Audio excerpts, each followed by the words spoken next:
Taylor Swift, lo que muestra además la altura de Karol G, que en los MTV Anglo, es la escogida para hacer un show en el que hasta la que más premios recibió, que fue Taylor Swift, termina bailando con la colombiana. Y por último, Ricardo, obviamente también tenemos que hablar de fútbol, porque es tendencia Colombia, numeral Mundial Femenino y numeral Linda Caicedo. El gol de la colombiana anoche que pone a Colombia a pensar en lo que viene, en lo que sigue de cara a este Mundial Femenino Sub-20 que se juega en el país. Muchos seguidores, Camila, gracias. Para la selección Colombia Femenina Sub-20 en el minuto 64 llegó el gol de Linda Caicedo que celebra Colombia con este paso a los cuartos de final. Lo que viene ahora para la selección, Juan Carlos Cortés desde Cali. Ricardo, y es que ese arco norte del Pascual Guerrero para Linda Caicedo es muy especial, porque en el año 2019, cuando debutaba con América de Cali, tenía solamente 14 años. La metieron y minutos después hizo su primer gol en ese arco, en el mismo en el que ayer infló nuevamente la red para que Colombia festejara su paso a los cuartos de final para vencer a una Corea del Sur muy pero muy difícil y para que nuevamente ya siga escribiendo esa historia tan importante y tan amplia que está generando a su corta edad. Ella no se acordaba de ese dato y se lo recordamos en la zona mixta y esta fue la reacción de Linda Caicedo, delantera del Real Madrid, delantera de la selección Colombia. Linda, pero ¿qué es lo que tiene ese arco norte? Cuando debutaste y tenías 14 años, tu primer gol fue ahí y ahora otra vez nuevamente fiesta, una final, ese arco norte, ¿estás enamorado de él? Ya que no me acordaba, ¿viste? Él me acordó.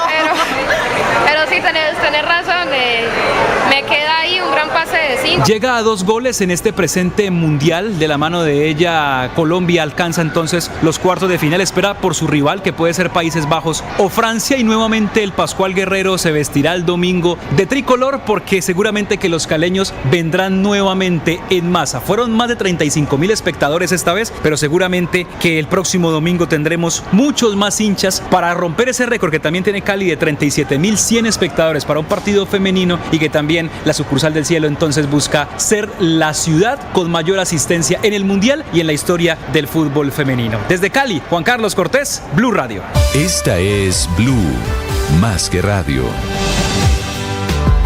5:39, tenía 86 años, Alberto Fujimori, el expresidente de Perú que gobernó ese país entre 1990 y 2000, un hombre condenado por crímenes de guerra y de lesa humanidad por esterilizaciones no consentidas, investigado por la masacre de Cantuta y Barrios Altos, un hombre que gobernó con mano de hierro, para muchos dictador, para otros un hombre con un talante eminentemente autoritario, para otros, sus seguidores, un hombre que, en su opinión, es el responsable del despegue económico de Perú en esa década de los 90. Fujimori murió en libertad, había estado preso varios años por los crímenes cometidos, por haber sido condenado, pero había sido indultado por el expresidente Pedro Pablo Kuczynski. Luis Morocho, desde Lima. Ricardo, muy buenos días. Fujimori, apodado como el Chino, nació en 1938 y ejerció como presidente entre 1990 y 2000. El 5 de abril de 1992 dio un autogolpe con el respaldo de las Fuerzas Armadas. Su gobierno disolvió inconstitucionalmente el Congreso, entonces compuesto de 2 cámaras, y también intervino el Poder Judicial y el Tribunal de Garantías Constitucionales. Convocó a la elección del Congreso Democrático Constituyente, que en 1993 aprobó una nueva constitución y hasta la fecha continúa vigente. Durante un discurso televisado disolvió el Congreso en abril de 1992. Disolver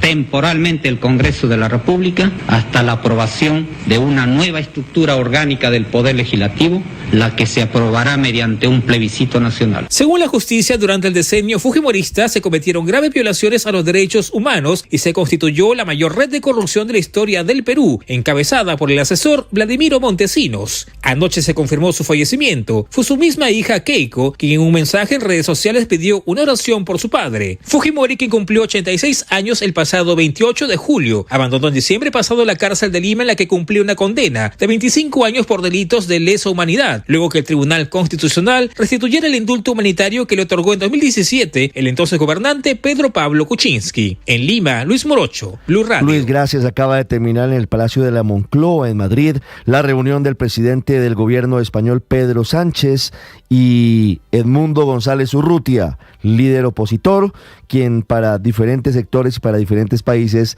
sería el presidente electo de Venezuela. Una reunión que se da luego de que el Congreso de los Diputados en España lo hubiera reconocido como el jefe de Estado venezolano. Desde Madrid, Enrique Rodríguez. ¿Qué tal, Ricardo? Buenos días. Aunque el gobierno español, el gobierno de Pedro Sánchez, no tiene por qué hacer ese reconocimiento suyo. Así que quedará más que nada en una petición por parte del Parlamento español, pero no será asumido por el gobierno de Pedro Sánchez. Este encuentro se ha producido esta mañana en los jardines del Palacio de la Moncloa, en las afueras de Madrid. Allí Pedro Sánchez se ha reunido con Edmundo González Urrutia. Es una reunión de carácter privado. De hecho, no se ha anunciado previamente. Algunos medios apuntaban que se iba a producir, pero los servicios de prensa de la presidencia del gobierno solo han confirmado esa reunión cuando finalmente se ha producido, cuando de hecho ya había terminado. Fuentes de la Moncloa han confirmado que, como digo, ese encuentro se ha realizado a puerta cerrada y no ha habido ningún tipo de declaración a la prensa. Esta cita tiene lugar después de que el presidente del Parlamento venezolano, el oficialista Jorge Rodríguez, pidiera aprobar de manera urgente una resolución para que el gobierno bolivariano rompa de inmediato todas las relaciones con España. Y ese es el primer encuentro, de hecho es la primera vez que se ve a Edmundo González desde que llegó el pasado domingo aquí a territorio español, asilado, volando en un avión de la Fuerza Aérea Española. En las últimas horas Pedro Sánchez se refirió a ese asilo y se refirió a Edmundo González y a su asilo de esta manera. Yo creo que el asilo no deja de ser un gesto de humanidad, un compromiso civil, humanitario de la sociedad española y por extensión de su gobierno con personas que por desgracia están sufriendo la persecución y la represión. Y eso es lo que hemos hecho con Edmundo González. Sin embargo, a renglón seguido insistió en que la posición del gobierno de España sobre el reconocimiento de Edmundo González va a ser exactamente la misma que la de la Europa de los 27. No se va a reconocer o no se le va a reconocer, como presidente electo, pero tampoco se reconoce a Nicolás Maduro ni a su gobierno ni el resultado de las elecciones hasta que se publiquen las actas electorales. Se supone que una vez González Urrutia se ha entrevistado con Pedro Sánchez, ahora también lo hará con los líderes de la oposición, como por ejemplo Alberto Núñez Feijóo, porque una de las condiciones que había es que no se produjera ningún tipo de reunión política, en realidad ningún tipo de reunión pública hasta que se produjera la del presidente del gobierno, que ha tenido que posponerse hasta hoy porque Pedro Sánchez se encontraba de visita oficial en China, una visita de la que ha regresado esta madrugada, Ricardo. Enrique, gracias. Ahí vemos las imágenes del encuentro en los jardines del Palacio de la Moncloa entre el presidente del gobierno español, Pedro Sánchez, y Edmundo González Urrutia. Se le ve bastante disminuido físicamente a González, que está exiliado en España por cuenta de la dictadura de Nicolás Maduro, que está preparando la posible ruptura de relaciones con España. Ahora, no sabemos si eso se lleve a efecto. Tendría efectos muy negativos, consecuencias nefastas también para la economía venezolana. Desde Caracas, Santiago Martínez. Hola, sí, Ricardo, buen día. Bueno, por ahora el legislativo con amplia mayoría chavista, hay que decirlo, prepara o comenzó a elaborar esta resolución que espera aprobar en las próximas horas o días para instar al gobierno de Nicolás Maduro a romper todas las relaciones diplomáticas, consulares, económicas y comerciales con España. Jorge Rodríguez, el jefe del Parlamento, muy molesto por los cuestionamientos hacia la reelección de Nicolás Maduro y bastante radical, pues exigió a la Comisión de Política Exterior del Legislativo a aprobar esa resolución que luego debería ser llevada a plenaria allí en la Cámara para su aprobación inmediata. Esto podría ocurrir pues en las próximas horas o incluso este mismo día jueves. Rodríguez consideró como un atropello, el atropello más brutal de España contra Venezuela desde los tiempos de la independencia del siglo XIX, esta decisión del Congreso de reconocer a Edmundo González Urrutia como presidente de Venezuela y no a Nicolás Maduro. Escuchemos. Instando al gobierno de la República Bolivariana de Venezuela para que se rompan de inmediato todas las relaciones diplomáticas, todas las relaciones comerciales, todas las relaciones consulares, que se vayan de aquí todos los representantes de la delegación del gobierno del Reino de España y todos los consulados y todos los cónsules, y nos traemos a los nuestros de allá, que se queden ellos con sus asesinos, con sus golpistas, con sus fascistas, con sus violentos, que se queden ellos. Jorge Rodríguez pidió también que la resolución establezca, Ricardo, que todas las actividades de índole comercial de empresas españolas sean cesadas de inmediato, y eso incluye, por ejemplo, los vuelos comerciales directos que hay a diario entre Caracas y Madrid y Caracas y Tenerife. A romper relaciones comerciales también, que cesen los vuelos de España hacia y desde Venezuela en líneas aéreas españolas. Que cesen y que todas las actividades de índole comercial de empresas españolas sean cesadas de inmediato. Este es el atropello más brutal. Una decisión que de concretarse, Ricardo, pues se parecería mucho a lo que pasó con Colombia en el año 2019, cuando Venezuela pues también rompió totalmente relaciones con el gobierno de Iván Duque en aquel momento y todos los consulados fueron cerrados, eran 3 en aquel instante, todo el personal salió prácticamente por la frontera caminando y las conexiones aéreas también fueron canceladas. Ricardo. 5:47, Human Rights Watch estuvo en el Palacio de Nariño hablando de la crisis de migración por el Darién, hablando de Venezuela. No estuvo en la reunión el presidente Petro, pero advirtió sobre lo que está pasando con el Clan del Golfo y los migrantes por el tapón del Darién. Caterina Ávila. Buenos días. Human Rights Watch denunció ante el gobierno nacional que el Clan del Golfo está recibiendo anualmente $65 millones por el control de las rutas de migrantes que pasan por el Darién para llegar a Estados Unidos. Habla Juanita Gobertus, directora para las Américas. Nosotros hemos podido documentar desde Human Rights Watch y con los informes que nos ha pasado directamente el Ministerio de Defensa que, según sus propios cálculos, el Clan del Golfo 5:48 minutos. Hablamos ahora de la guerra en Oriente Medio, las últimas noticias que tienen que ver con muertos de Naciones Unidas en bombardeos israelíes. Silvia Carrasco.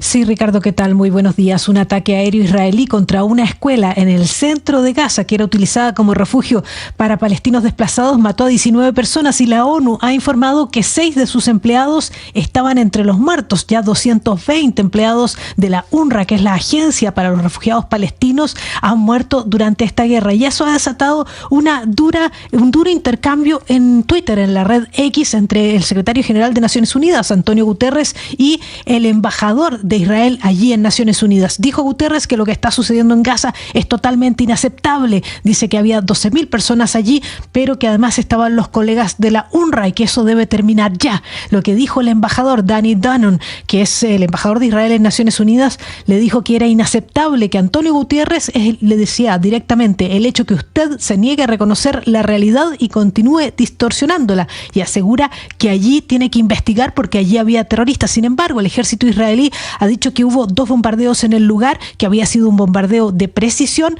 y que había eliminado un comando de Hamas en el lugar, pero no dio identidades ni dio más detalles. La otra noticia de Gaza, Ricardo, es que hoy termina la primera etapa de la campaña de vacunación en unas circunstancias muy difíciles. Por ahora hay el 80% de los niños vacunados. Se espera hoy por lo menos llegar al 90% en esta primera ronda, lo necesario para detener la polio. La segunda ronda comenzaría a fines de septiembre y aparentemente se habría logrado un acuerdo similar al de ahora, que no se va a bombardear los sitios en que se esté llevando a cabo la vacunación, Ricardo.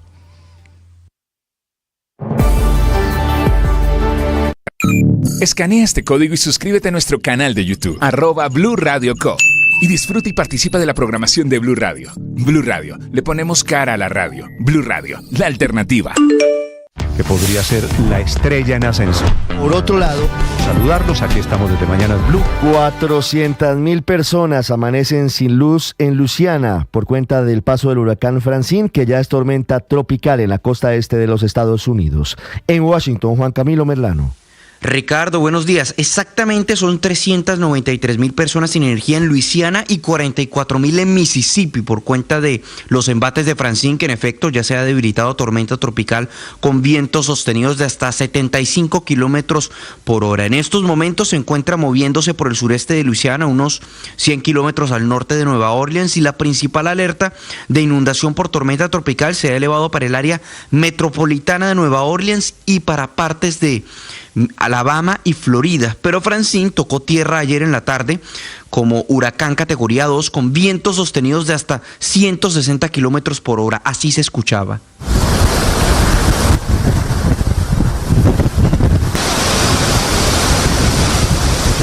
Hubo inundaciones de hasta 20 centímetros de agua en el área metropolitana de Nueva Orleans, pero en algunos puntos del área costera, por cuenta de la creciente de la marea, el agua llegó a a niveles cercanos a los 2 metros. No solo hubo inundaciones y alertas por fuertes lluvias, sino incluso alerta de tornados que se mantiene para porciones de Alabama, Florida, Mississippi, Tennessee y Georgia.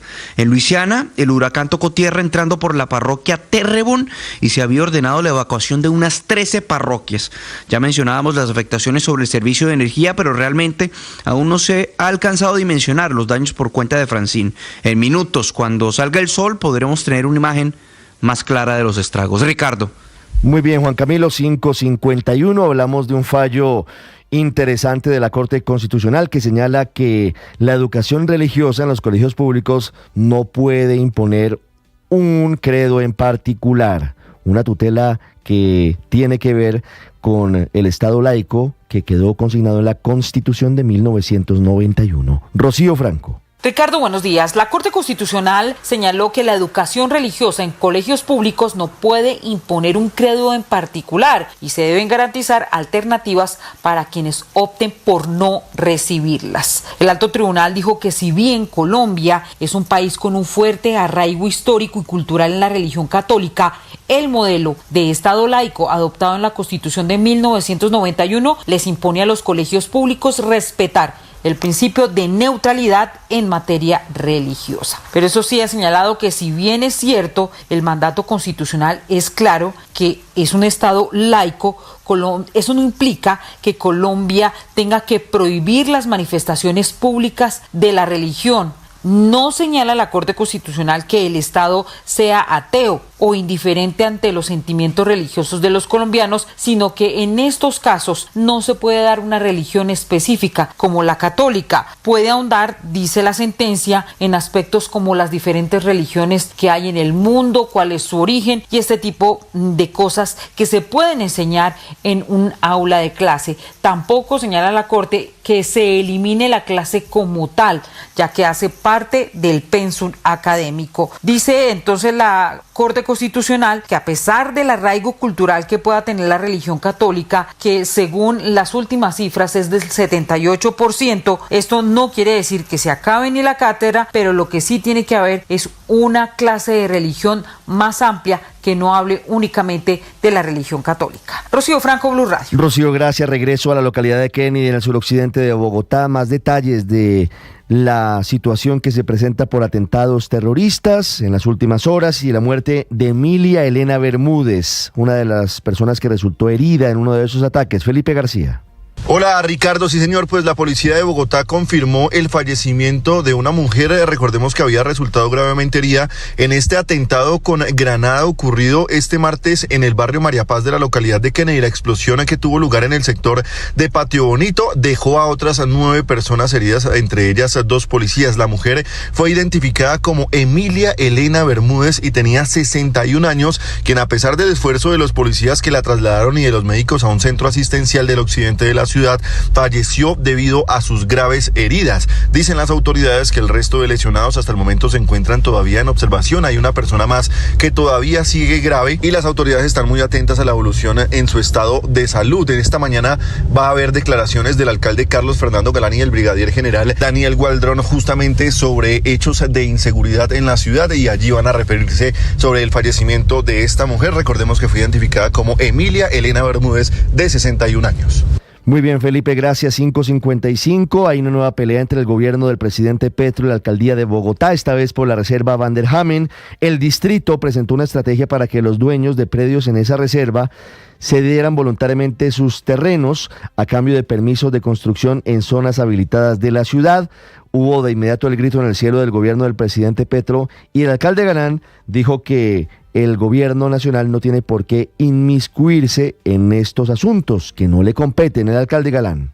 Yo creo que es importante mencionar una cosa. Aquí nosotros estamos implementando un mecanismo que estamos habilitados por ley, por la normatividad hay gente para implementar y no requerimos de un aval del gobierno nacional, que aprovecho para mencionar. Ustedes saben que en muchos casos el gobierno se está inmiscuyendo en decisiones que no le competen. Entonces yo aprovecho también para mencionar eso. 5:56, graves accidentes en las últimas horas en la sabana de Bogotá, uno de ellos en la vía La Calera. Nicolás Rodríguez. Buenos días.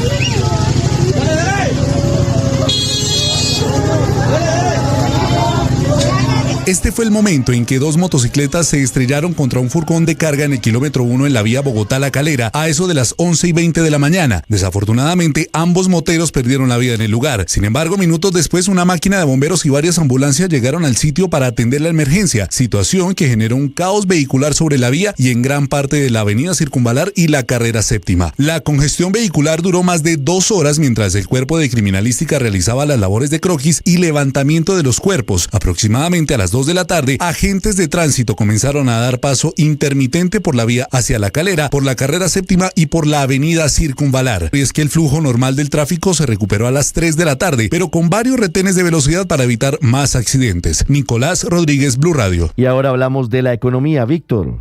Ricardo, buenos días. Aumentó el pesimismo de los colombianos frente a la situación económica del país y de sus propios hogares. Así quedó consignado en la última medición mensual del índice de confianza del consumidor elaborado por Fedesarrollo, que en agosto cayó 6,3 puntos porcentuales frente a julio, quedando en 15,3 puntos porcentuales negativos, lo que quiere decir que son muchos más los colombianos pesimistas frente a los optimistas. En el último mes empeoró el sentimiento que tienen los hogares sobre la situación actual y también cayó la percepción frente a lo que piensan ocurrirá en los próximos meses. Cayó la disposición de las familias a comprar viviendas y vehículos porque están percibiendo mayores riesgos en el camino. Hay que tener en cuenta que generalmente en momentos previos a las reformas tributarias tiende a aumentar la incertidumbre de la gente ante la posibilidad de tener que pagar mayores impuestos, y esa podría ser una de las razones que estarían detrás de la caída en la confianza del consumidor. Víctor Grosso, datafx.com.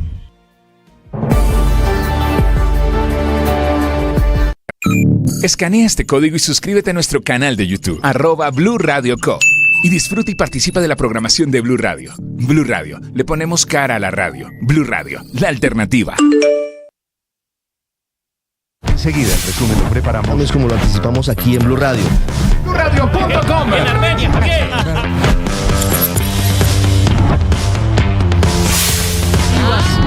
Llegó el momento de a nuestros contemporáneos.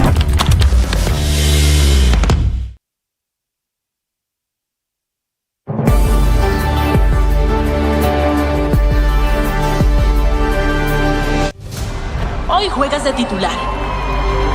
Eres la 10 de toda una familia. Han sido días, meses, años enteros entrenando, superando metas y desafíos con pasión, sudor y lágrimas.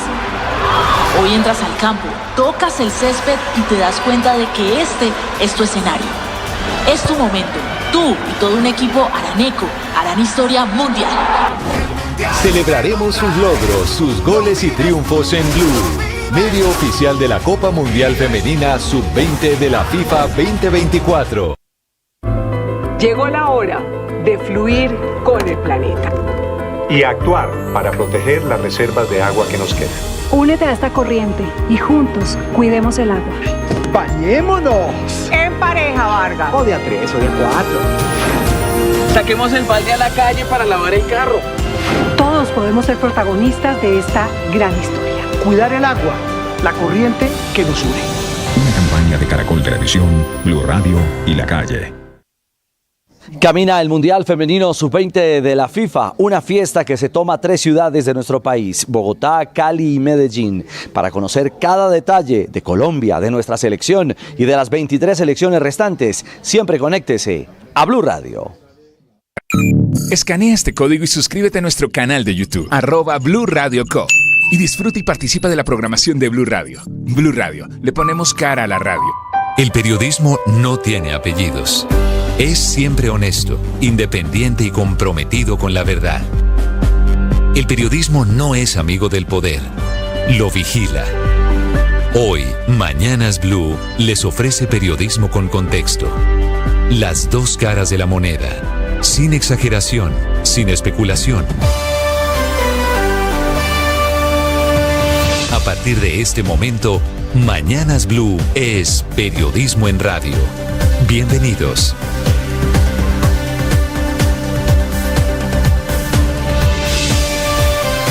Bienvenidos, buenos días, son las 6 de la mañana en punto, los saludo desde Mañanas Blue, hoy jueves 12 de septiembre, Bogotá tiene temperatura de 8 grados, con la información, con el análisis y con la opinión.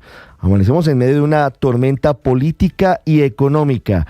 porque en un hecho inédito está siendo negado en 2 oportunidades hasta ahora el monto del presupuesto general de la Nación para el año entrante, para el 2025, por parte del Congreso de la República, de las comisiones económicas del Senado y de la Cámara de Representantes.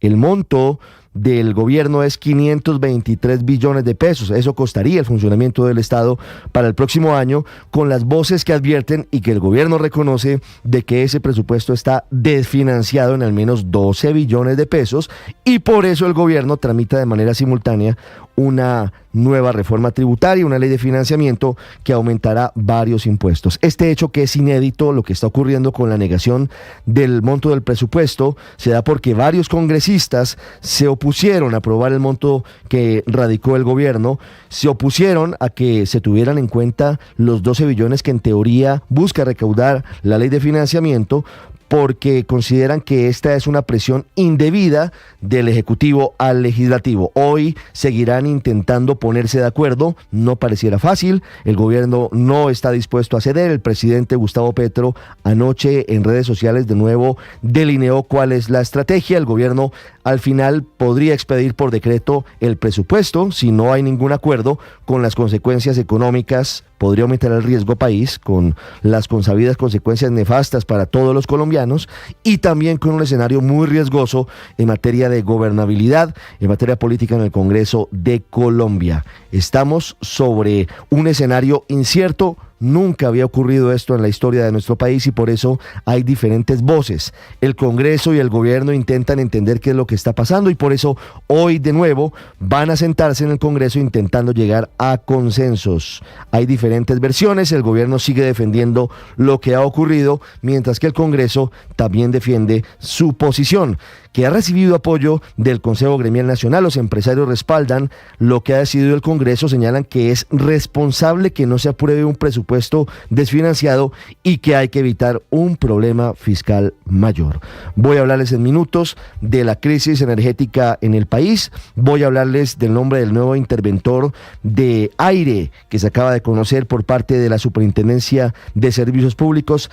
Carlos Diago asumirá a partir de los próximos días el manejo y el control de esta empresa que provee energía eléctrica al departamento de Atlántico, a La Guajira y al departamento de Magdalena. Mientras que desde Afinia, manejada y controlada por EPM, su socio Federico Gutiérrez, alcalde de Medellín, dice que está dispuesto a vender el 100% de las acciones al gobierno nacional. Señala que la situación en materia energética en la costa caribe es difícil.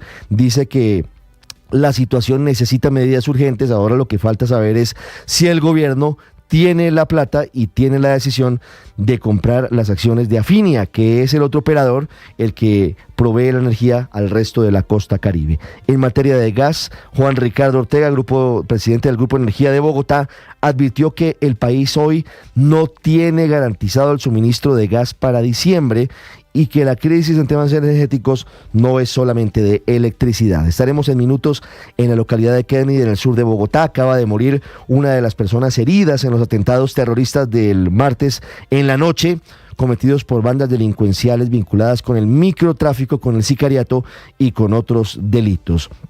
En segundos también vamos a hablar del debate que parecía superado, pero que se ha revivido con un fallo de la Corte Constitucional que dice que los colegios públicos no deben dar como obligatorio el curso de religión católica. Dice, el Estado colombiano es un Estado laico y por lo tanto no pueden obligar a los alumnos a que reciban cátedra de la religión católica. Acaba de terminar en Madrid, en el Palacio de la Moncloa, la reunión del presidente del gobierno español, Pedro Sánchez, con Edmundo González Urrutia, líder opositor y quien para diferentes sectores es el ganador de las elecciones del pasado 28 de julio. En Perú, el gobierno de Dina Boluarte acaba de decretar 3 días de duelo por la muerte del expresidente Alberto Fujimori, un hombre muy controvertido, un hombre que estuvo varios años preso por crímenes de guerra y de lesa humanidad, un hombre que gobernó con mano de hierro este país entre 1990 y el año 2000. Y en deportes hablaremos, por supuesto, del triunfo colombiano, del paso a los cuartos de final de la Selección Colombia Femenina Sub-20, que anoche derrotó a Corea del Sur en el Estadio Olímpico Pascual Guerrero de Cali. Hola Ricardo, buenos días. Hola Ricardo, feliz mañana también para ustedes en todo el país. Tenemos las 6 de la mañana, 6 minutos. Aquí en Cali 19 grados centígrados. Amanecemos con esa temperatura, pero en el corazón es muy, muy alta la emoción y la temperatura que se palpitó en el Pascual. Una linda fiesta, un lindo duelo frente a la selección de Corea del Sur y una mágica Linda Caicedo. Bueno, ya vamos a hablar de lo que ha sido la presentación de Colombia, que quizás ha hecho su mejor partido en lo que va de este Campeonato Mundial Femenino Sub-20 y que hoy está ya con bandera plantada entre las 8 mejores selecciones de este certamen. Así que hoy conoceremos a las rivales de los cuartos para ya pensar y soñar con las semifinales del Mundial. ¿Cuándo vuelve a jugar la selección Colombia Femenina Sub-20, Ricardo? Será el próximo domingo, el juego de nuestra selección Colombia, esperando que hoy Francia o Países Bajos, que se enfrentarán, uno de los dos será rival europeo aquí en Cali, aquí en el Pascual Guerrero, en la fase de cuartos de final. Muy bien, en segundos vamos de nuevo a Cali a hablar del triunfo de la selección Colombia femenina. En segundos hablamos de lo que pasa en Venezuela. En segundos hablamos de lo que pasa en Perú. Gracias como siempre por acompañarnos. Vamos a continuación con lo más importante en el resumen en Voces y Sonidos en Mañanas Blue. Yo no sé en qué ley quinta estamos pensando nosotros aquí, pero podemos votar hasta el 15 de septiembre el monto del presupuesto. Y al no haber más proposiciones radicadas en esta sesión, esto se acabó. Esto se acabó. Aquí no hay chico, presidente, que usted cite a ver si hay otra modificación. Tras casi 7 horas de discusión en un hecho sin precedentes en la historia del Congreso, las comisiones económicas negaron el monto propuesto por el Gobierno Nacional para el presupuesto general de la Nación del año 2025, estimado en 523 billones de pesos. El ministro de Hacienda, Ricardo Bonilla. A ese monto no se llegó por azar, se llegó por una construcción que llevó muchos meses y el mismo proyecto de financiamiento es una construcción que tiene ya más de 2 meses de organizar. La senadora verde, Angélica Lozano. Camino 1, volverlo a intentar de aquí al domingo, ponernos de acuerdo en un monto. Camino 2, seguir hasta la ponencia, que se debe votar máximo el 25 de septiembre y ahí lograr un acuerdo. El presidente del Congreso, Efraín Cepeda. No aceptamos votar una tributaria a ciegas y en este momento tengo que pedir respeto por la independencia de poderes. Ministro Cristo, el Ejecutivo no es jefe del Legislativo. Por el contrario, el presidente Gustavo Petro se fue en contra de las comisiones económicas que negaron este monto y aseguró que sí tiene vía libre para sacarlo por decreto si el Congreso no lo avala. Hoy se va a retomar el debate en la mañana. La sesión estuvo cargada de reclamos. El senador Miguel Uribe le pidió respeto al ministro Bonilla. Y le insisto, señor, en la corrupción y en el derroche es donde está la plata, pero no en el bolsillo de los colombianos. Aquí estamos y aquí nos vamos a quedar. No importa cuánto amenacen, no importa cuánto extorsionen, no importa cuánto chantajeen a los congresistas con opciones tarifarias u otros. Y afuera del recinto, el representante de la Cámara, Jorge Bastidas, le reclamó al senador Paulino Riascos, ambos del pacto histórico, el por qué no votó a favor de los 523 billones de pesos. El acalorado reclamo quedó registrado en video. El Consejo Gremial Nacional, que agrupa a 32 gremios de la producción, está diciendo que el Congreso ha tomado una decisión responsable al decirle que no al monto que había propuesto inicialmente el gobierno y que iba amarrado a una reforma tributaria. Frente a este tema también se pronunció el presidente de la ANDI, Bruce McMaster. En este momento, con el estado de la economía, con un crecimiento tan bajo en el año pasado de 0.7%, con un crecimiento que no se recupera durante el año 2024, tenemos la necesidad de que el gobierno entienda que su ambición de gasto en este momento no la podemos complacer. Duras críticas lanzó el ex vicepresidente Germán Vargas Lleras contra el presidente Gustavo Petro por la forma en que está gobernando, no solo con la polémica reforma tributaria, sino poniendo en duda la seguridad de las elecciones presidenciales de 2026. Yo tengo la preocupación de que tal como van las cosas, no sé en qué condiciones se va a surtir el proceso democrático en el año 2026, porque siempre he sostenido que estamos ya en una línea muy delgada, en donde cualquier día se va a quebrantar la independencia de poderes y el Estado de Derecho. Falta que el año entrante el gobierno tome el control de la Corte Constitucional y ahí todo se habrá perdido. Dijeron que dizque esta reunión era un pacto con el diablo. A las 6:30 de la tarde del viernes 10 de septiembre del 2021, meses antes de iniciar la campaña presidencial, el entonces candidato Gustavo Petro subió a la tarima en forma de P en la Plaza de la Paz en la ciudad de Barranquilla. Un evento que el propio Gustavo Petro confirmó que había sido patrocinado por el empresario El Turco Ilzaca. Alfonso El Turco Ilzaca declaró oficialmente ante la Comisión de Acusaciones y en medio de esto se defendió asegurando que no entregó aportes a la campaña Petro Presidente en el año 2022. A través de una constancia emitida por el fiscal Mario Burgos se asegura que hasta la fecha Ilzaca no realizó aportes a dicha campaña presidencial.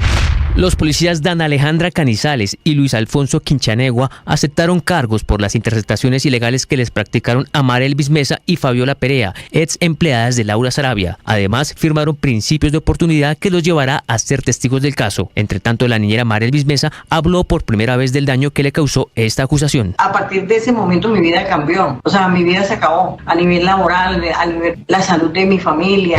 El Grupo de Energía de Bogotá lanzó una alarma sobre la crisis de suministro de gas que enfrentará a Colombia en los próximos meses. Habla el presidente del gremio, Juan Ricardo Ortega. Pues va a haber escasez, yo que se logra el 25 pasar, pero el año difícil está el 26. El país va a necesitar importar gas, porque ya lo vimos en el Niño, el 55% lo abasteció gas.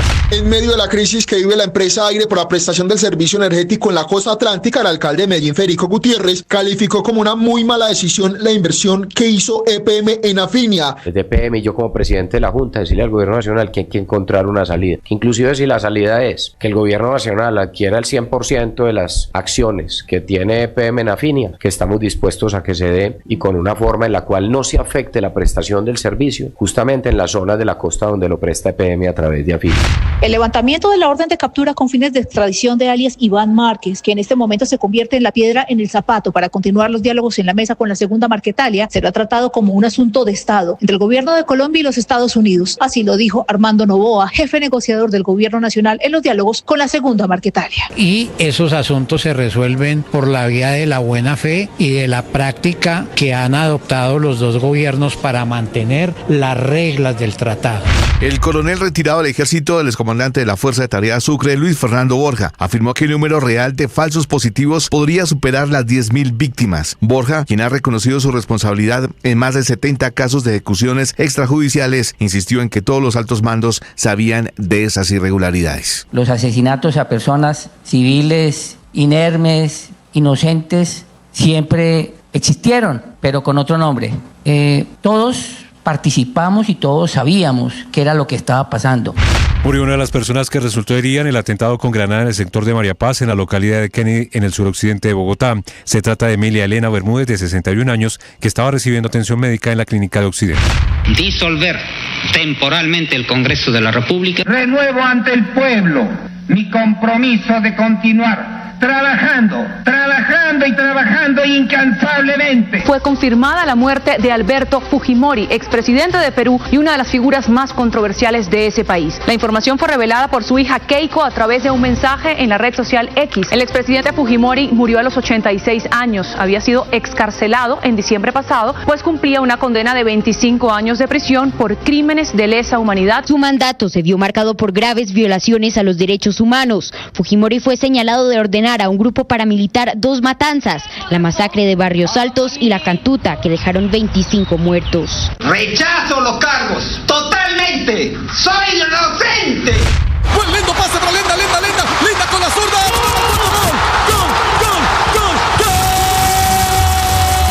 Colombia avanza a cuartos de final tras vencer a Corea del Sur 1-0 en un emocionante partido con gol de Linda Caicedo. Muy contenta de estar aquí en mi tierra con mi gente.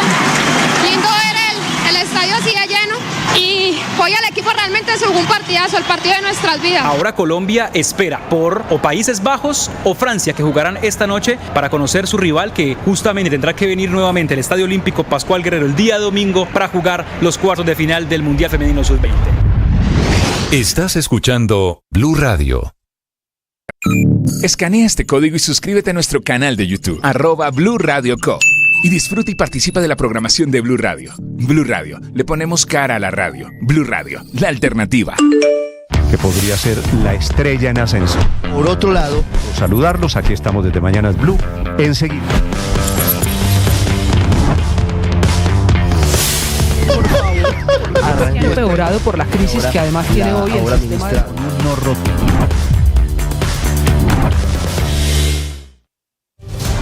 Hoy juegas de titular. Eres la 10 de toda una familia. Han sido días, meses, años enteros entrenando, superando metas y desafíos con pasión, sudor y lágrimas. Hoy entras al campo, tocas el césped y te das cuenta de que este es tu escenario. Es tu momento. Tú y todo un equipo araneco harán historia mundial. Celebraremos sus logros, sus goles y triunfos en Blue, medio oficial de la Copa Mundial Femenina Sub-20 de la FIFA 2024. Llegó la hora de fluir con el planeta. Y actuar para proteger las reservas de agua que nos quedan. Únete a esta corriente y juntos cuidemos el agua. ¡Bañémonos! En pareja, Vargas. O de a 3 o de a 4. Saquemos el balde a la calle para lavar el carro. Todos podemos ser protagonistas de esta gran historia. Cuidar el agua, la corriente que nos une. Una campaña de Caracol Televisión, Blue Radio y La Calle. Que podría ser la estrella en ascenso. Por otro lado, saludarlos, aquí estamos desde Mañanas Blue, enseguida. Esta es Blue, más que radio. ya les voy a contar quién es el nuevo interventor de aire. El gobierno del presidente Petro hoy hará oficial en Barranquilla la intervención de esa empresa que es la encargada de comercializar energía al Atlántico, a Magdalena y a La Guajira. Ya les voy a contar qué está proponiendo EPM frente a Afinia, que es el otro operador. Antes, Víctor, buenos días. Hablamos de la inédita situación que se ha presentado en el Congreso de la República y el monto del presupuesto. Estamos en un escenario en el que nunca habíamos estado. Ni siquiera saben en el Congreso y en el gobierno cómo actuar. ¿Cuál es el siguiente paso? Intentan un acuerdo antes del domingo. Ricardo, fue una sesión histórica, inédita, como lo dice usted. Claro, de fondo hay enormes preocupaciones por lo que implica el presupuesto general de la nación, pero al mismo tiempo fue una sesión bastante interesante, porque, Ricardo, si usted la miraba, era muy llamativo ver las caras de los congresistas. No sabían qué hacer. Si negaban una proposición, entonces, ¿a qué escenario nos metemos? Acabamos de aprobar, por ejemplo, sucedió una cosa, acabamos de aprobar el monto del presupuesto general de la nación y salió el representante Oscar Darío Pérez y dijo, no, es que lo que ustedes aprobaron no fue el monto exacto, le faltan 7.000 millones de pesos, tenemos que volver a aprobarlo. Y se metían en unos enredos, llegaron a un punto en el que no sabían para dónde más ir, Ricardo, hasta que tomaron la decisión de levantar la sesión, de que todo el mundo se fuera para sus casas con sus respectivos asesores, inclusive el gobierno nacional, a hacer consultas para ver cuál es el camino a seguir. Levantaron la sesión, Ricardo, de las comisiones económicas conjuntas del Congreso, de Cámara y Senado, esperan hoy retomarla para ver si llegan a un acuerdo sobre el monto del presupuesto general de la nación. Es que solo van a aprobar, Ricardo, esta semana el monto, la cifra gruesa, ya sea los 523 billones de pesos, sí, que es la propuesta del gobierno nacional, o 511 billones de pesos, que es otra propuesta, o 499 billones de pesos. Todavía no se han metido como en el detalle de qué va para agricultura, qué va para la deuda, no, solo están aprobando el monto, Víctor, y ahí es donde está el enredo. Fíjese que la situación es que no se aprobó ningún monto. Nada, ni el del gobierno, ni el de ningún congresista. Entonces, el presupuesto está en vilo frente a ese escenario, y sobre todo teniendo en cuenta una serie de advertencias que se vienen haciendo sobre lo que significaría que salga vía decreto el presupuesto, sobre lo que significaría también este escenario en materia política y económica. Lo que pasó en el Congreso en las últimas horas. Andrés Carmona. Ricardo, buenos días. Tras casi 7 horas de discusión y en un hecho inédito en la historia del Congreso, las comisiones económicas no lograron llegar a un consenso frente a la aprobación del monto del presupuesto general de la nación para el año 2025. Las fuertes críticas de la mayoría de los congresistas de las comisiones terceras y cuartas del Senado y la Cámara de Representantes por cuenta del evidente desfinanciamiento que tiene el presupuesto para el próximo año y la incertidumbre que genera la ley de financiamiento radicada en las últimas horas y que busca recoger 12 billones de pesos, le terminó pasando factura al gobierno, quien vio cómo en 2 ocasiones fue negado su propuesta de monto de 523 billones de pesos. La votación se tuvo que repetir por cuenta de que en la primera proposición que respaldaba la propuesta del gobierno no se puso la cifra exacta consignada en el proyecto de ley. El presidente del Congreso, el senador conservador Efraín Cepeda. Todavía se puede reabrir las proposiciones, pero lo cierto es que la del gobierno quedó negada en 2 ocasiones. Esa no tiene opción de discusión, pero si es racional esa proposición de la Comisión Tercera y muchas firmas de senadores y representantes la puede considerar, se podría abrir la discusión el día de mañana. En la sesión que estuvo marcada por la controversia, los llamados al orden y las peleas, las comisiones económicas también negaron las diferentes propuestas de reducción de monto que iban desde los 499 billones hasta los 511 billones de pesos. La senadora por la Alianza Verde y presidenta de la Comisión Cuarta, Angélica Lozano. Entonces hay 2 caminos, no está escrito en la ley ni hay antecedentes porque nunca ha pasado. Camino 1, volverlo a intentar de aquí al domingo, ponernos de acuerdo en un monto. Camino 2, seguir hasta la ponencia que se debe votar máximo el 25 de septiembre y ahí lograr un acuerdo. Sin embargo, el gobierno nacional insiste en que el monto de 523 billones fue producto de un estudio minucioso por cerca de 6 meses y el camino de una ley de financiamiento de 12 billones fue la realización de casi 2 meses de trabajo, por lo que no van a desistir de su propuesta, ya que esta podría afectar varias inversiones sociales en temas de salud, educación y atención de la pobreza. El ministro de Hacienda, Ricardo Bonilla. No somos radicales. Ese es el monto del presupuesto propuesto por el gobierno. Eso no es un juego. Por eso, o sea, se mantienen los 523 millones. A ese monto no se llegó por azar. Se llegó por una construcción que llevó muchos meses y el mismo proyecto de financiamiento es una construcción que tiene ya más de 2 meses de organizada. El director de Planeación Nacional, Alexander López. Que se pongan de acuerdo. Entonces nosotros somos serios, nos mantenemos en el monto, mañana volvemos acá. ¿Y por qué en el monto nos mantenemos? Porque quitar un peso de allí sería quitarle recursos y derechos sociales a los más pobres del país. Ante la incertidumbre, tanto los integrantes de las comisiones económicas como el gobierno realizarán varias consultas legales y jurídicas y se volverán a reunir hoy a partir de las 9 de la mañana para definir el camino a seguir, que podría incluso llevar a que el presupuesto sea expedido por decreto si no se logra aprobar antes del 20 de octubre. Andrés Carmona, Blue Radio.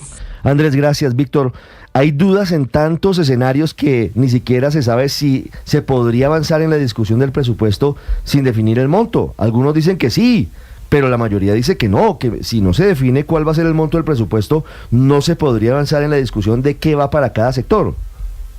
Exactamente, Ricardo. Entonces, si esta semana digamos, hoy no llegan a un acuerdo ni mañana, tienen plazo hasta el sábado de definir ese monto, de aprobar el monto. Muchos no saben, inclusive los congresistas, qué va a pasar el lunes siguiente. Si se acaba la discusión, si el presidente decreta únicamente el monto e iría con ese monto a un siguiente debate, el presupuesto general de la nación. Ese es un camino.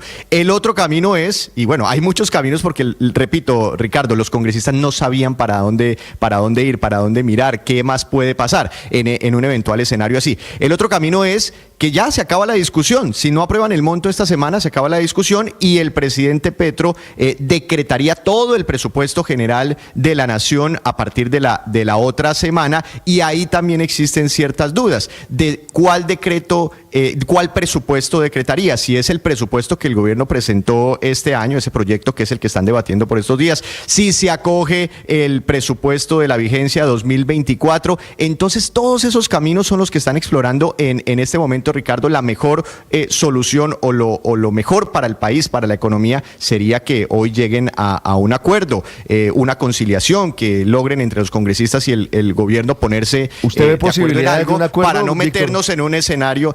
Está muy difícil porque ayer le negaron, digamos, en el fondo, Ricardo, las bancadas le negaron al gobierno su propuesta de presupuesto, su propuesta de monto de presupuesto general de la nación. Víctor, sí, ya fue negada, la rechazaron. Y si el gobierno va hoy con la misma propuesta de 523 billones de pesos, seguramente se la van a negar nuevamente. Entonces, el gobierno también eventualmente tendría que ceder si quiere que no nos metamos en ese camino que nunca hemos explorado, en toda esa incertidumbre alrededor de qué pasa si en la fecha límite el Congreso de la República o las comisiones económicas no aprueban un monto del presupuesto general de la nación. Yo creo que va a ser la de hoy. La de hoy va a ser otra sesión muy, muy, muy interesante. Vamos a ver qué pasa. Nunca habíamos visto esto, Nunca, Ricardo, antes visto. Víctor, 6:25. No es la única incertidumbre, también lo hay sobre el futuro del suministro de energía eléctrica en la costa Caribe.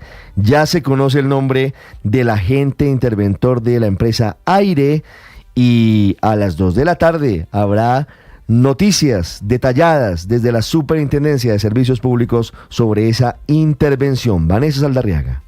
Sí, Ricardo, buenos días. Se trata del ingeniero eléctrico Carlos Diago Abello, quien fue designado en las últimas horas por la Superintendencia de Servicios Públicos como el agente interventor para este proceso que se llevará a cabo con la empresa Aire. Hoy, a partir de las 2 de la tarde, se realizará el acto protocolario del inicio de la intervención en el Centro Empresarial Buenavista, donde están ubicadas las principales oficinas de esta compañía en el norte de Barranquilla, según información que ha podido conocer Blue Radio en la noche de este jueves, de este miércoles. Corrijo, se habría dado ya la confirmación de Diago como agente consultor. Él es ingeniero eléctrico, fue gerente de la extinta Corel, que incluso es un hombre destacado en el sector eléctrico desde la década de los 80, cuando se destacó por su paso en varios puestos directivos en esta Corporación Eléctrica de la Costa Atlántica. Incluso es un hombre con experiencia en situaciones de intervención. En 2019 hizo parte de la llamada Junta Consultiva de Electricaribe, que estuvo al frente del manejo de varias inversiones de esta empresa previo a lo que fue su liquidación.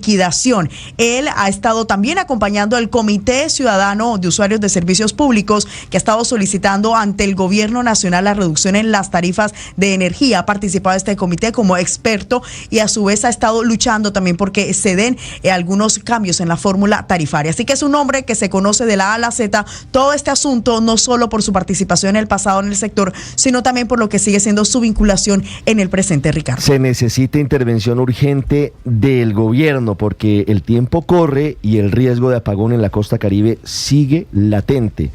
No solamente con Aire, también con Afinia, que es de EPM, que en teoría no tendría tantas dificultades como las tiene en este momento la otra empresa, pero que sí está pasando aceite. Hay dificultades también en Afinia. Desde la alcaldía de Medellín también están diciendo, si el gobierno tiene cómo comprar el 100% de las acciones, que las asuma, porque Afinia se ha convertido también en un problema para EPM. Héctor Santamaría. Pues Ricardo, el alcalde de Medellín, como presidente de la Junta Directiva de EPM, dueña de Afinia, sentó su voz de preocupación frente a lo que viene ocurriendo en el Caribe. Federico Gutiérrez calificó la incursión de EPM a través de Afinia en la costa como una de las peores decisiones que se han tomado. Recordemos que la hizo el exalcalde Daniel Quintero y recordó además que se hizo en medio de cuestionadas acciones que investiga el ente de control, como el pago para el nombramiento de un gerente. Advirtió que como operador similar a Aire, Afinia no se escapa de esa realidad y podría generar pérdidas millonarias de transferencias al grupo EPM. Desde EPM y yo como presidente de la Junta decirle al gobierno nacional que hay que encontrar una salida, que inclusive si la salida es que el gobierno nacional adquiera el 100% de las acciones que tiene EPM en Afinia, que estamos dispuestos a que se den y con una forma en la cual no se afecte la prestación del servicio. Pero no es la única preocupación, Ricardo, es que luego de que a inicios del mes de junio, recordará usted, el ministro de Hacienda, Ricardo Bonilla, anunciara que el gobierno nacional asumiría 2.8 billones de los casi 5 billones de pesos que se adeudan por la implementación de los mecanismos de opción tarifaria para los estratos 1, 2 y 3, en el caso de EPM habría dejado de percibir cerca de 3 billones de pesos. En el caso de Afinia son 1.5 billones de pesos y esa plata, según el alcalde Federico Gutiérrez, tampoco llega. El tema de la opción tarifaria se anunció de parte del gobierno nacional hace más de 3 meses, pero no se ha concretado. Y ahí estamos hablando de billones de pesos que... A partir de esta realidad pidió al gobierno nacional buscar salidas sin dejar de prestar el servicio para evitar mayores daños financieros para EPM, el mismo que hoy hacia las 7 de la mañana el gerente general John Maya Salazar entregará detalles de cómo está la operación de Afinia en la costa y el impacto al grupo EPM, Ricardo. Víctor Grosso es periodista. Está en Mañanas Blue.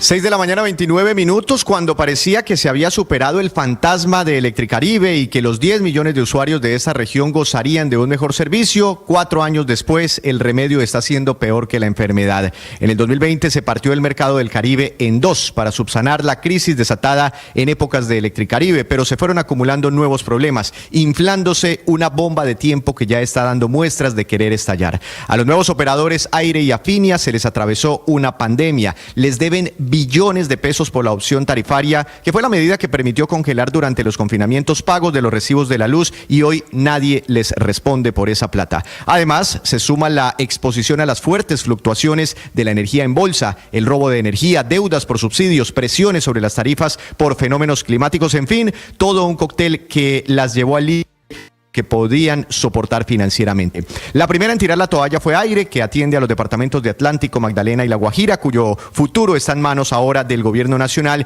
quien ya tomó la decisión a partir de hoy de intervenirla para evitar una interrupción en la prestación del servicio. Carlos Diago es el agente interventor designado, como lo acabamos de informar. Y ahora la que está tirando la toalla es Afinia, la filial de EPM que atiende los departamentos de Bolívar, Córdoba, Sucre y Cesar. Como presidente de la Junta de EPM, escuchaban ustedes, el alcalde de Medellín, Federico Gutiérrez, advirtió que la situación financiera es tan grave que las pérdidas de Afinia han puesto en riesgo el futuro financiero del grupo EPM y al municipio de Medellín. No hace mucho, en diciembre, esta filial fue capitalizada por 250.000 millones de pesos para que no perdiera liquidez y siguiera funcionando. El alcalde le pide con urgencia al gobierno nacional salidas diferentes a la intervención, que como en el caso de Electricaribe podría salir costosísima para la nación, y le propuso al presidente Petro que adquiera el 100% de las acciones de Afinia para que sea el gobierno su nuevo operador. Sobre Aire, la Superintendencia de Servicios Públicos le exigió seguir prestando el servicio de energía hasta que se materialice por completo su intervención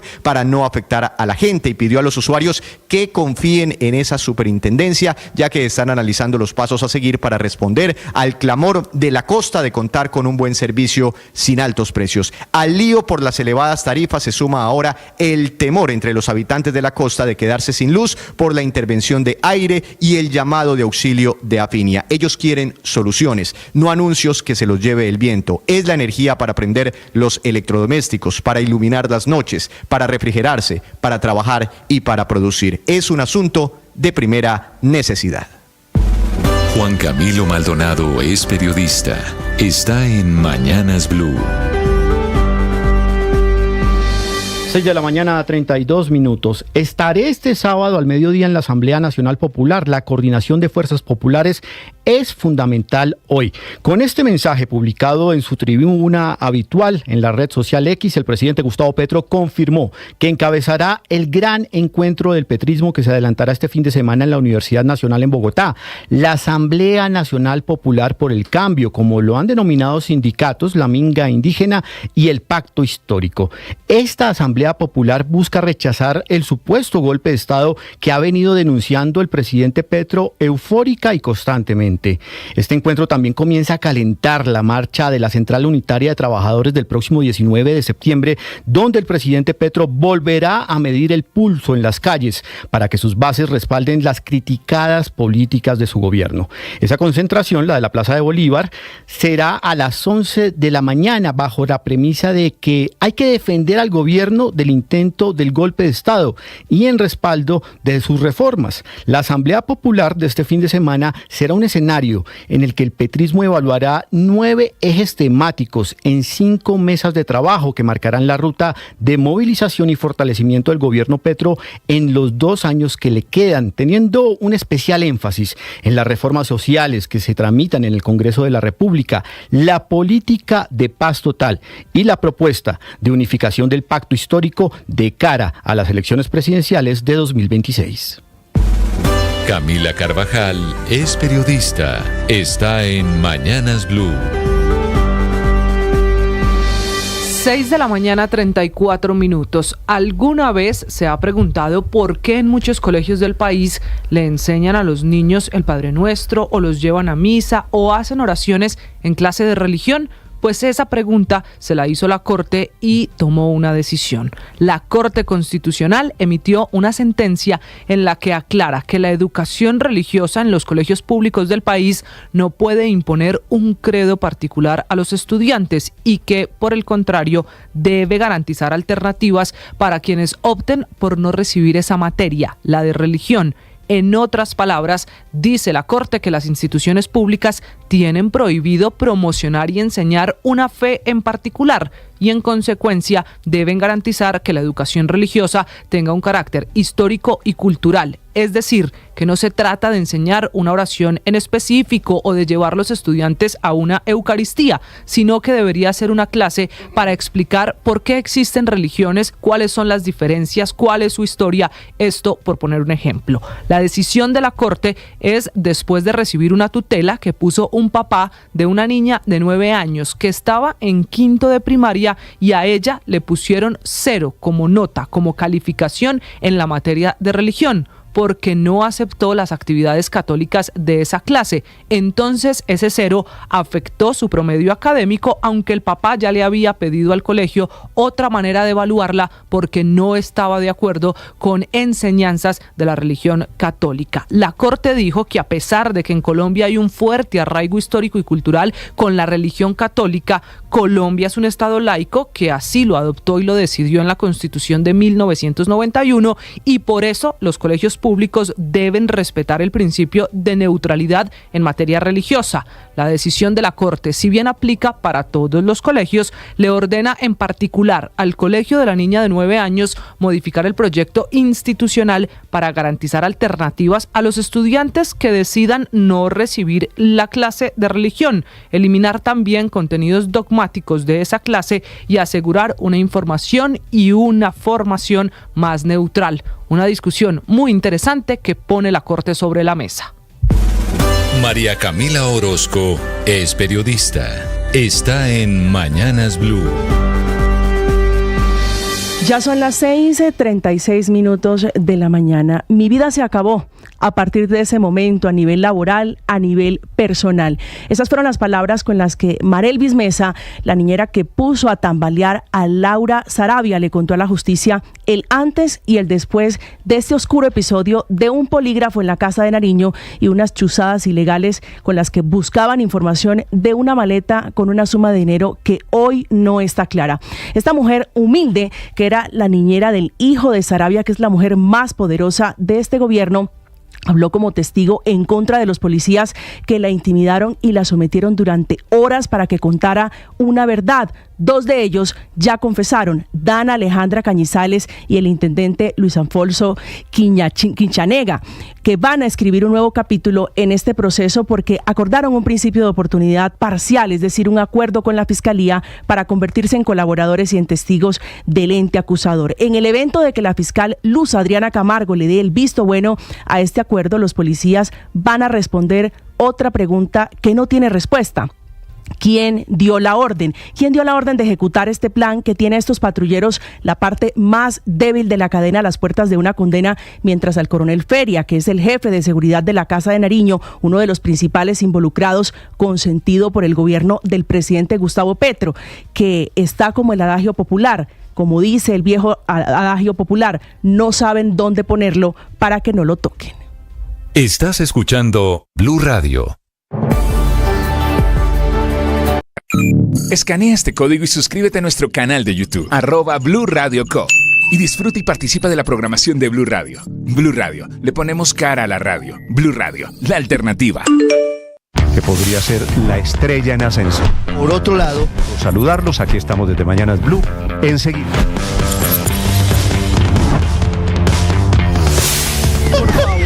Ha empeorado por la crisis que además tiene hoy el sistema de...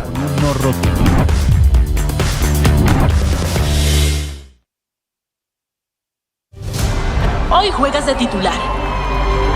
Eres la 10 de toda una familia.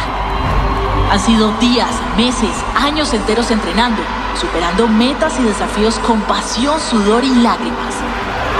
Hoy entras al campo, tocas el césped y te das cuenta de que este es tu escenario. Es tu momento. Tú y todo un equipo araneco harán historia mundial. Celebraremos sus logros, sus goles y triunfos en Blue, medio oficial de la Copa Mundial Femenina Sub-20 de la FIFA 2024. Llegó la hora de fluir con el planeta. Y actuar para proteger las reservas de agua que nos quedan. Únete a esta corriente y juntos cuidemos el agua.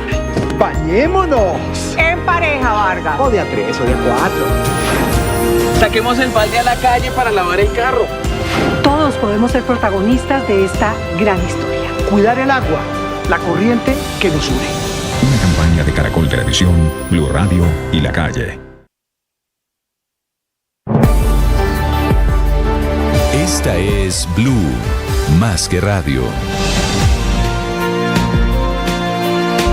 6:40, Padre Linero, buenos días. Buen día, Ricardo, como siempre, aquí, con ganas, con fuerza, con ánimo, queriendo que cada uno tenga las mejores emociones para iniciar este día, poniendo buena actitud. Los problemas se resuelven con buena actitud, con inteligencia, con acción. Entonces, con todas las ganas, en un día bacano. Hoy no está ese frío de siempre, no está mojado. Yo estoy feliz. Sí, además ganó la selección Colombia. Todavía no es viernes, ¿no? No. Ya yo estoy montado. Le informo que hoy es jueves, tranquilo. No se me adelante. No, yo creí que... No se me adelante. O sea, ¿usted trajo los zapaticos blancos hoy jueves? No, mañana son, pero hoy estoy en actitud papita. ¿Y si fingimos que la semana ya se acabó? Se acabó, sí. No se puede, toca trabajar mucho. Déjelo así. Además, con esos temas que usted tiene de congreso, de presupuesto, ¿sabe qué? Mejor hay que ponerle pampi, tarapa. Es que me mete en el tema del presupuesto. Si usted me dice, neguemos que hoy es jueves, pues entonces nos metemos en la teoría de que no hay déficit y que hay que aprobar el presupuesto del gobierno. Pero en segundo, vamos a hablar de eso. ¿De qué hablamos hoy, padre? Hoy hablamos de envejecer. Yo creo que definitivamente la mejor manera de no envejecer es aprender. Sabe que tengo una experiencia cercana de alguien que en la medida en que ha ido soltando las cosas, porque pasan los años y ya no hace nada, cada vez está más sumida en esa quietud que lleva la vejez. Entonces, para luchar contra la vejez, no la de los años, sino la de la mente, claro, la seguir aprendiendo. Eso. Seguir aprendiendo. Entonces, para no envejecer, seguir aprendiendo. 6:42 minutos, seguir aprendiendo. Todos los días hay que aprender. Ricardo, en segundos ampliamos el triunfo de Colombia ante Corea del Sur y los escenarios del Mundial Femenino. Es cierto, Ricardo, de nuevo saludo a todos a esta hora desde Cali. Más de 30.000 aficionados, una energía, una disposición y sobre todo una selección Colombia. Yo creo que vale la pena analizar en detalle, en minutos, lo que fue la actuación de este equipo, con una Linda Caicedo, no solamente por el gol, Ricardo, la dimensión de Linda, el liderazgo de Linda la noche anterior en el Pascual Guerrero, de verdad que es para escribirla con letras mayúsculas y entender que este equipo va mejorando, que sigue creciendo y sobre todo que nos está ilusionando.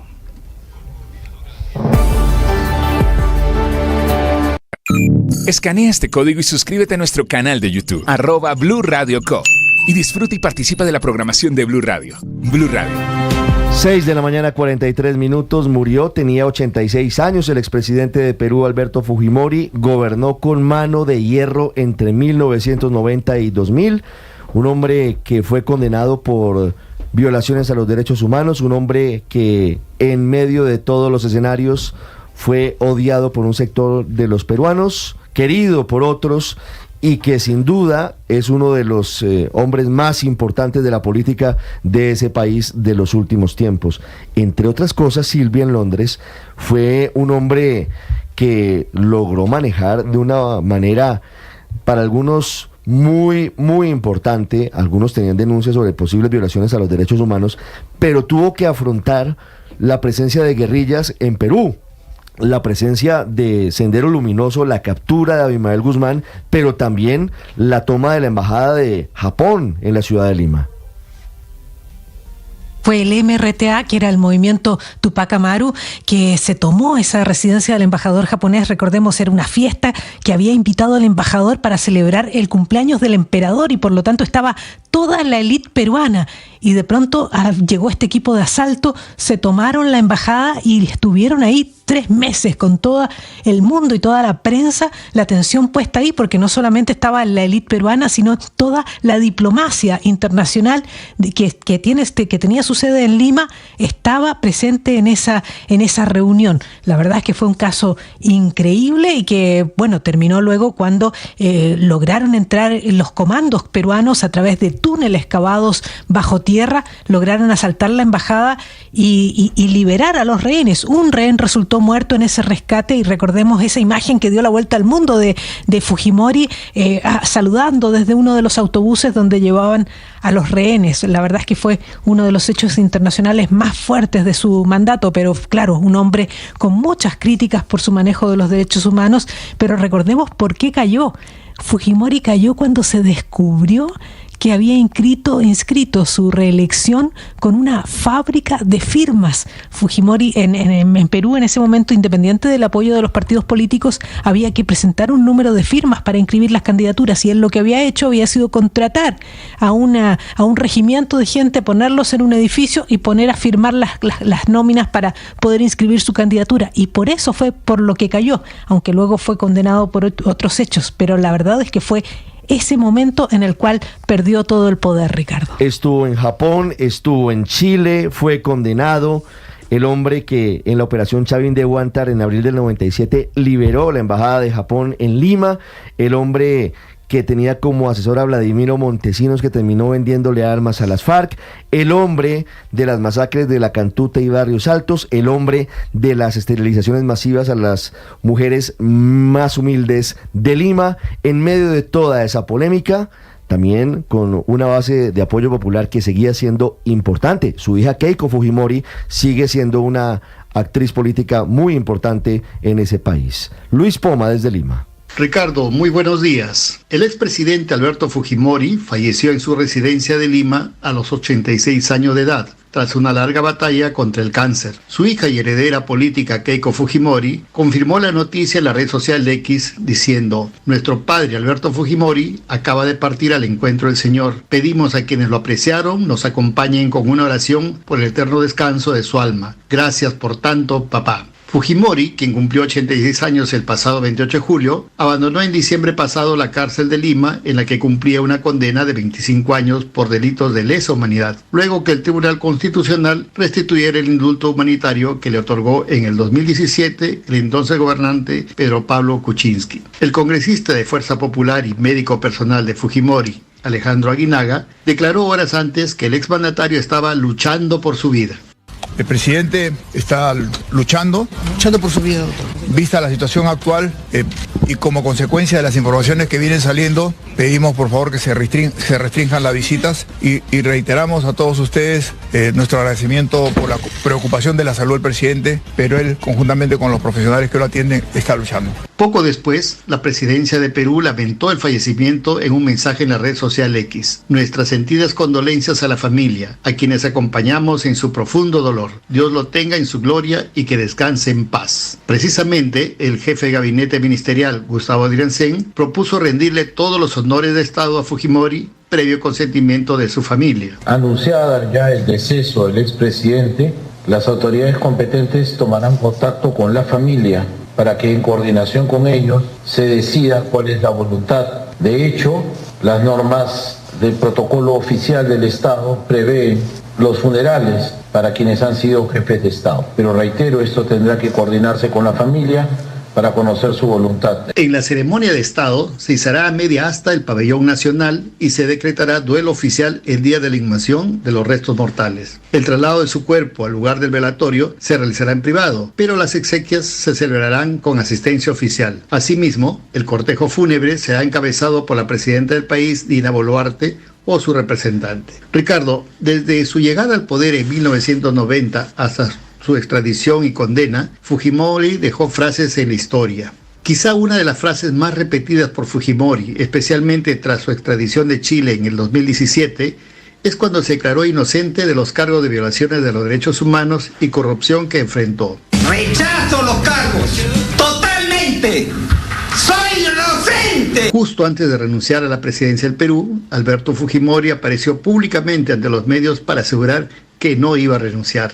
Apoyar a la población, mantener la estabilidad y no tomar una posición facilista, decir yo renuncio. Para mí también me hubiera sido muy fácil decir renuncio. Señores, cuando hay un problema, hay una crisis, aquí estoy yo. Estoy al frente del país para que sigamos construyendo un país que tenga viabilidad. Fujimori, apodado como el Chino, nació en 1938 y ejerció como presidente entre 1990 y el 2000. En la primera elección general que participó, venció al escritor Mario Vargas Llosa. Desde Lima les reportó Luis Poma para Blue Radio.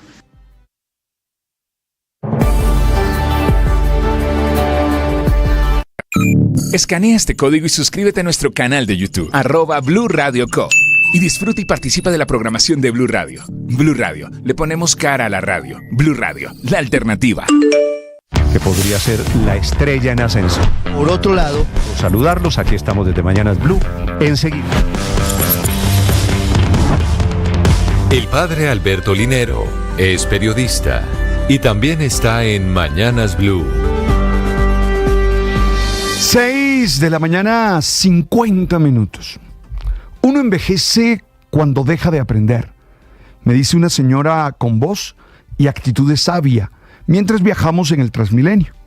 Intrigado, le pregunto que por qué me dice eso. Ella responde que llegó a esa conclusión por la experiencia con su madre, quien al jubilarse dejó de realizar sus actividades cotidianas, esas que la mantenían activa. Con el tiempo, comenzó a sumirse en una quietud que hoy se manifiesta en una senilidad que la ha llevado a perder su independencia. Sonreí porque su análisis me pareció lógico, aunque yo no tenía la certeza de que fuera así. Al llegar a casa, decidí investigar un poco y me encontré con que la frase es de Henry Ford. Cualquiera persona que deja de aprender es vieja, ya sea a los 20 o a los 80. También descubrí varios beneficios que los expertos asocian con el aprendizaje continuo. Por ejemplo, la plasticidad cerebral. El cerebro humano es un órgano dinámico que se adapta y cambia a lo largo de nuestra vida. Cada vez que aprendemos algo nuevo, creamos nuevas conexiones neuronales, lo que mantiene nuestro cerebro joven y saludable. La segunda, enriquecimiento personal. Aprender nos permite crecer como seres humanos, desarrollar nuestras habilidades y ampliar nuestros horizontes. Eso nos ayuda a sentirnos más satisfechos con nosotros mismos y con la vida. Lo tercero, adaptación al cambio. El mundo está en constante evolución y quienes no se adaptan a los cambios tienden obviamente a quedarse muy atrás, rezagados. El aprendizaje continuo nos permite mantenernos al día y afrontar los desafíos de la vida con mayor facilidad. Y el cuarto beneficio, prevención del deterioro cognitivo. Numerosos estudios han demostrado que el aprendizaje continuo puede ayudar a prevenir el deterioro cognitivo asociado con el envejecimiento, como la demencia y el Alzheimer. Oye, el aprendizaje es un proceso que nos acompaña a lo largo de toda la vida. No importa cuántos años tengamos, siempre hay algo nuevo por descubrir y aprender. Así que tú, que me escuchas, no dejes de curiosear y buscar nuevas experiencias. ¿Qué estás aprendiendo últimamente?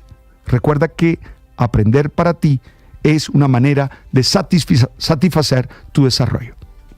Las victorias y derrotas, la pasión y la afición en juego y los datos de lo último en deportes se lo presenta Mañanas Blue. 6 de la mañana, 53 minutos, momento de hablar de deportes, momento de hablar del Mundial Femenino Sub-20. Primero destacar el apoyo, la compañía, el respaldo de la afición caleña en esta que ha sido considerada la casa de la selección de fútbol femenina en todas sus categorías. Se llenó el Pascual, fue una mágica noche de nuevo con niños, niñas, familias enteras que hicieron vibrar a la selección colombiana de fútbol que dio la batalla en el terreno de juego. El rival Corea del Sur, rival asiático, un partido de eliminación directa, es decir, aquella frase ya establecida con la expresión del mata-mata, el que gana avanza, el que pierde se va a casa. Y bajo esa condición, Colombia enfrentó a un equipo muy físico, muy disciplinado en su orden táctico y defensivo, y de a poco fue construyendo el partido para conseguir una victoria. La mejor presentación de Colombia a lo largo de este campeonato del mundo, que encontró premio gracias al gol de Linda Caicedo. Una acción en la que Carla Torres fue fundamental, Cintia Cabezas, la lateral izquierda de Colombia, que asistió magistralmente para que Linda quedara frente al arco surcoreano y marcara el único tanto del partido. Fue locura colectiva en el Pascual, la emoción y la energía que significaba superar este nuevo escollo. Claro, y junto a Linda, destacar la labor de jugadoras fundamentales. Luisa Agudelo, la guardiana del arco colombiano. ¿Qué portera tiene nuestra selección sub-20 y qué manera de darle seguridad con atajadas capitales a lo largo de los 90 minutos? Y en la mitad de la cancha lo de Juana Ortegón, absolutamente fundamental. Una muralla, la volante de recuperación del equipo colombiano, esa claridad misma para aportar esa entrega, es un todo corazón, Juana, que se consolidó como otra de las jugadoras más valiosas de Colombia en el terreno de juego. En balance parcial, Colombia tiene 4 partidos, 3 de la fase de grupos, este de octavos de final,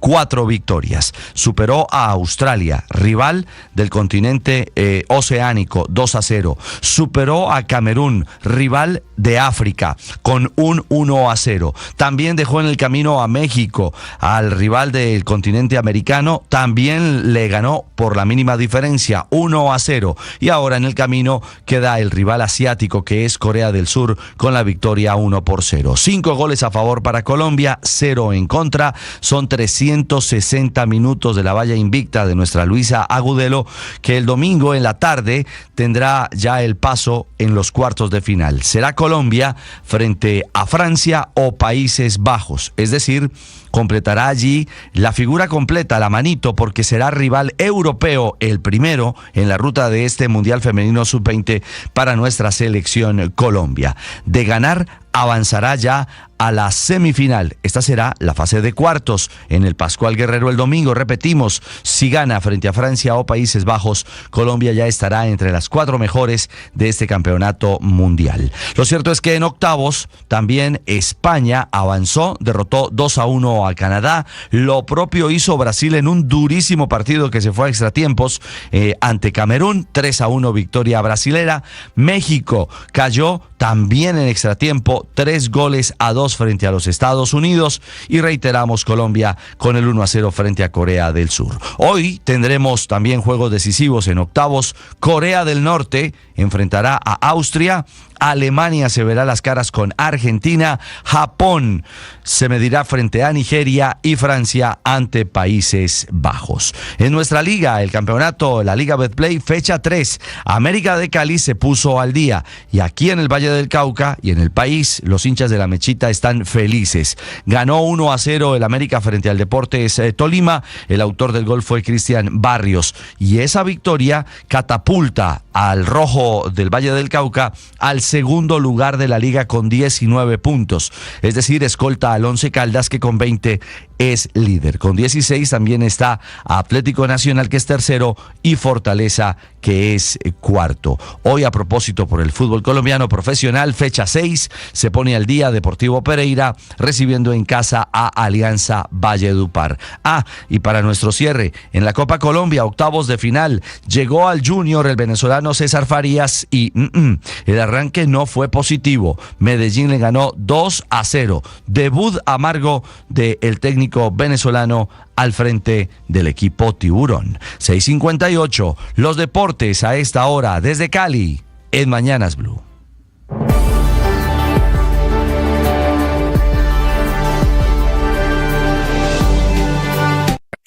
Escanea este código y suscríbete a nuestro canal de YouTube, @Blue Radio Co. Y disfruta y participa de la programación de Blue Radio. Blue Radio, le ponemos cara a la radio. Blue Radio, la alternativa. Enseguida el resumen lo preparamos como lo anticipamos aquí en Blue Radio. BlueRadio.com. En Armenia,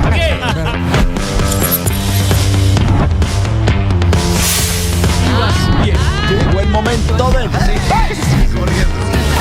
a nuestros contemporáneos.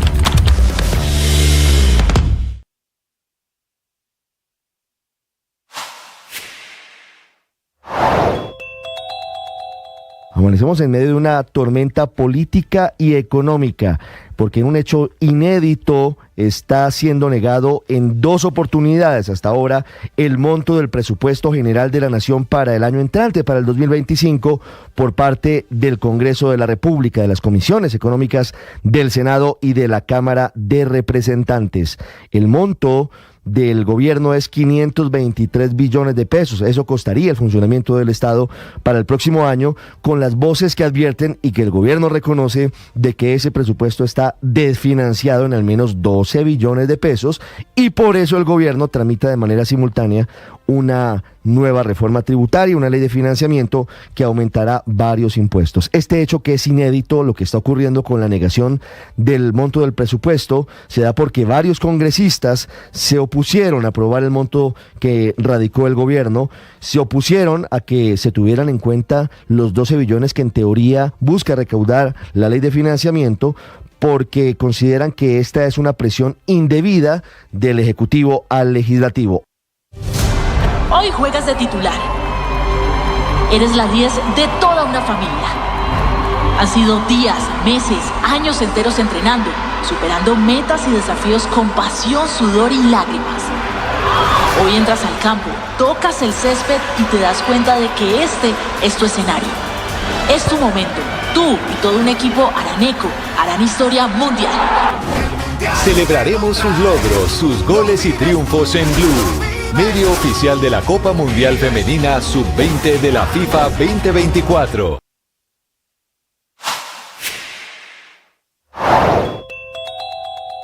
Crisis energética en el país. El nombre del nuevo interventor de aire que se acaba de conocer por parte de la Superintendencia de Servicios Públicos, Carlos Diago, asumirá a partir de los próximos días el manejo y el control de esta empresa que provee energía eléctrica al departamento de Atlántico, a La Guajira y al departamento de Magdalena. Mientras que desde Afinia, manejada y controlada por EPM, su socio Federico Gutiérrez, alcalde de Medellín, dice que está dispuesto a vender el 100% de las acciones al gobierno nacional. Señala que la situación en materia energética en la costa Caribe es difícil, dice que la situación necesita medidas urgentes. Ahora lo que falta saber es si el gobierno tiene la plata y tiene la decisión de comprar las acciones de Afinia, que es el otro operador, el que provee la energía al resto de la costa Caribe. Estás escuchando Blue Radio y bluradio.com.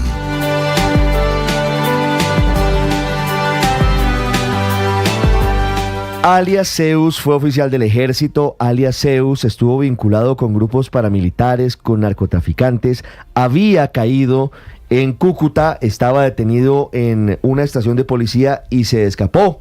Hoy, con lágrimas de cocodrilo, alias Zeus dice que él quiere volver a la justicia, que es inocente. Sin embargo, la Fiscalía está a esta hora anunciando que le hace un operativo muy importante de extinción de dominio a los bienes de este militar retirado que terminó siendo uno de los más violentos criminales en el conflicto. Felipe García, ¿por cuántos miles de millones de pesos fue esta incautación?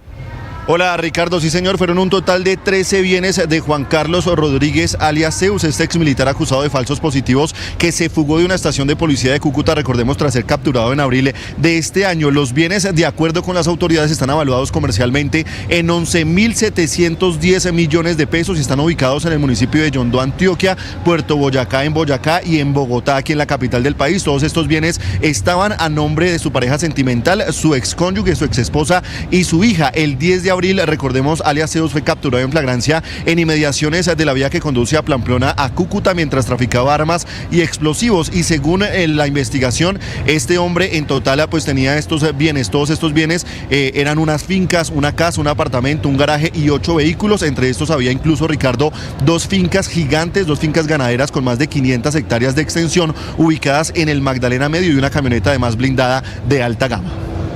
Muy bien, Felipe, 7:03 minutos, cambiamos de tema, hablamos del presupuesto para el año entrante. Aurelio, en medio de lo que significan las discusiones, por ahora el Congreso, por ahora el presidente del Senado, Efraín Cepeda, le está ganando el pulso al presidente Gustavo Petro. Pues Ricardo, le quiero decir que como no hay legislación que haya o norma que haya dicho que eso se sugiere de aquí, en esa especie de limbo que quedó el país en materia presupuestal, pues le voy a dar una opinión de un lego. Yo creo que eso está hundido. Yo creo que el presupuesto se hundió. Porque si usted le niega el monto a un presupuesto, ¿de qué presupuesto va a hablar? ¿De qué presupuesto se va a discutir?